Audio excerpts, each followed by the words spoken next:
The Tragedy of Pudd'nhead Wilson by Mark Twain. Chapter 10. The Nymph Revealed. All say, "How hard it is that we have to die!"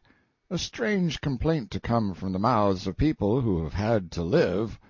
Pudd'nhead Wilson's Calendar. When angry, count 4. When very angry, swear. Pudd'nhead Wilson's Calendar.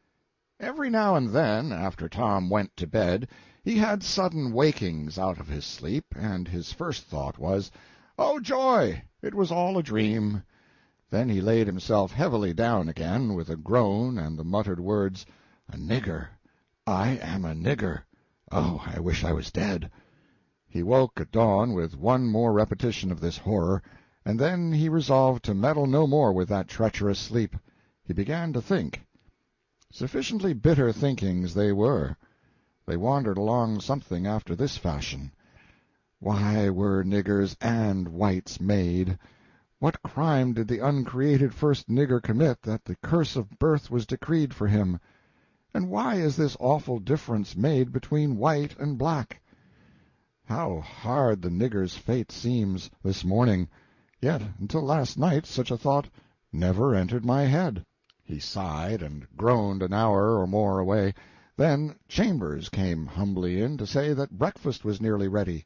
Tom blushed scarlet to see this aristocratic white youth cringe to him, a nigger, and call him young marster.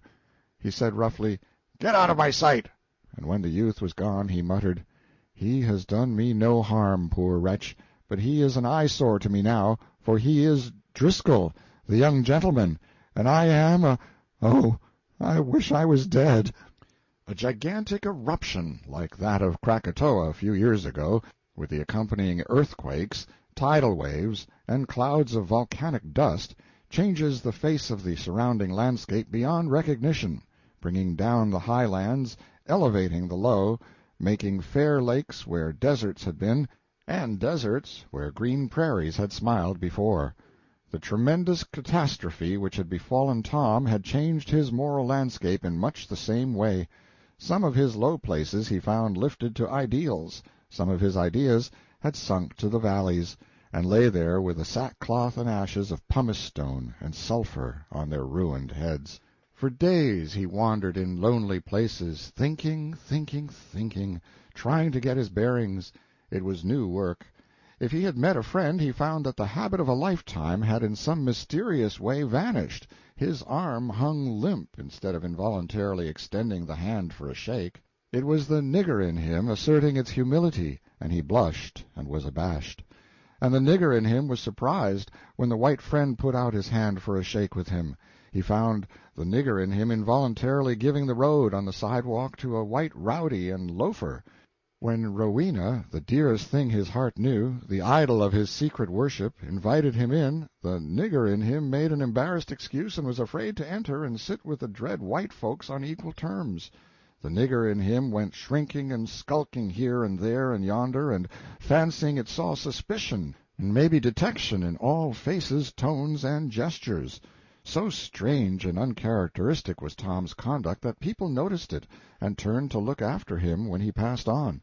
And when he glanced back, as he could not help doing in spite of his best resistance, and caught that puzzled expression in a person's face, it gave him a sick feeling, and he took himself out of view as quickly as he could. He presently came to have a hunted sense and a hunted look, and then he fled away to the hilltops and the solitudes. He said to himself that the curse of Ham was upon him. He dreaded his meals. The nigger in him was ashamed to sit at the white folks' table, and feared discovery all the time. And once, when Judge Driscoll said, "What's the matter with you? You look as meek as a nigger," he felt as secret murderers are said to feel when the accuser says, "Thou art the man." Tom said he was not well, and left the table. His ostensible aunt's solicitudes and endearments were become a terror to him, and he avoided them. And all the time hatred of his ostensible uncle was steadily growing in his heart, for he said to himself, "He is white, and I am his chattel, his property, his goods, and he can sell me, just as he could his dog." For as much as a week after this, Tom imagined that his character had undergone a pretty radical change, but that was because he did not know himself. In several ways his opinions were totally changed, and would never go back to what they were before, but the main structure of his character was not changed and could not be changed. One or two very important features of it were altered, and in time effects would result from this, if opportunity offered, effects of a quite serious nature, too. Under the influence of a great mental and moral upheaval, his character and his habits had taken on the appearance of complete change, but after a while, with the subsidence of the storm, both began to settle toward their former places. He dropped gradually back into his old frivolous and easy-going ways and conditions of feeling and manner of speech, and no familiar of his could have detected anything in him that differentiated him from the weak and careless Tom of other days. The theft raid which he had made upon the village turned out better than he had ventured to hope. It produced the sum necessary to pay his gaming debts, and saved him from exposure to his uncle and another smashing of the will. He and his mother learned to like each other fairly well. She couldn't love him as yet, because there "warn't nothing to him," as she expressed it, but her nature needed something or somebody to rule over, and he was better than nothing. Her strong character and aggressive and commanding ways compelled Tom's admiration in spite of the fact that he got more illustrations of them than he needed for his comfort. However, as a rule, her conversation was made up of racy tales about the privacies of the chief families of the town, for she went harvesting among their kitchens every time she came to the village, and Tom enjoyed this. It was just in his line. She always collected her half of his pension punctually, and he was always at the haunted house to have a chat with her on these occasions. Every now and then she paid him a visit there on between days also. Occasions he would run up to St. Louis for a few weeks, and at last temptation caught him again. He won a lot of money, but lost it, and with a deal more besides, which he promised to raise as soon as possible. For this purpose he projected a new raid on his town. He never meddled with any other town, for he was afraid to venture into houses whose ins and outs he did not know, and the habits of whose households he was not acquainted with.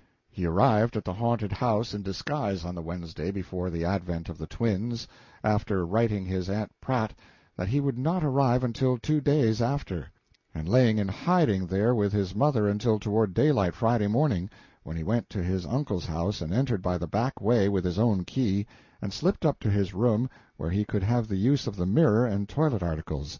He had a suit of girl's clothes with him in a bundle as a disguise for his raid, and was wearing a suit of his mother's clothing, with black gloves and veil. By dawn he was tricked out for his raid, but he caught a glimpse of Pudd'nhead Wilson through the window over the way, and he knew that Pudd'nhead had caught a glimpse of him. So he entertained Wilson with some airs and graces and attitudes for a while, then stepped out of sight and resumed the other disguise, and by went down and out the back way and started downtown to reconnoiter the scene of his intended labors. But he was ill at ease. He had changed back to Roxy's dress, with the stoop of age added to the disguise, so that Wilson would not bother himself about a humble old woman leaving a neighbor's house by the back way in the early morning, in case he was still spying. But supposing Wilson had seen him leave, and had thought it suspicious, and had also followed him? The thought made Tom cold. He gave up the raid for the day, and hurried back to the haunted house by the obscurest route he knew. His mother was gone, but she came back by and by with the news of the grand reception at Patsy Cooper's, and soon persuaded him that the opportunity was like a special providence, it was so inviting and perfect. So he went raiding, after all, and made a nice success of it while everybody was gone to Patsy Cooper's. Success gave him nerve and even actual intrepidity, insomuch, indeed, that after he had conveyed his harvest to his mother in a back alley, he went to the reception himself and added several of the valuables of that house to his takings.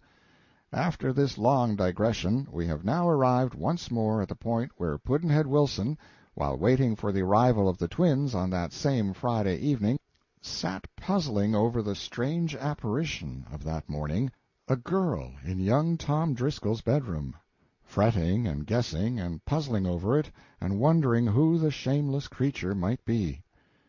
End of Chapter 10.